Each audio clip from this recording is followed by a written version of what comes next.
এই আপনার সমস্যা কি? সমস্যা নাই তো।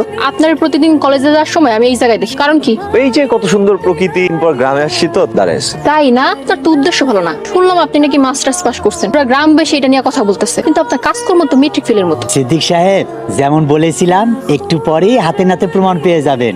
এমন মেয়ে হাজারে মিলে না। ঘটক কালু, এত বাড়তি কথা না বইলা মেয়ে দেখানোর ব্যবস্থা করো। করিম সাহেব, কোথায় যে মেয়েরে ডাকেন? কি গো, তাড়াতাড়ি করো, তোমার নিয়ে আসো। আসসালামু আলাইকুম। বাহ, মেঘনা চাইতে বৃষ্টি। মাশাল্লাহ, এমন দুধে আলতা মেয়ে আমি জীবনে খুব কম দেখছি। তা মা, তুমি কতদূর পড়াশোনা করেছো? জি, আমি ইন্টার পরীক্ষা দিব। মাশাল্লাহ মাশাল্লাহ। তা রান্না বান্না সবকিছু জানো তো?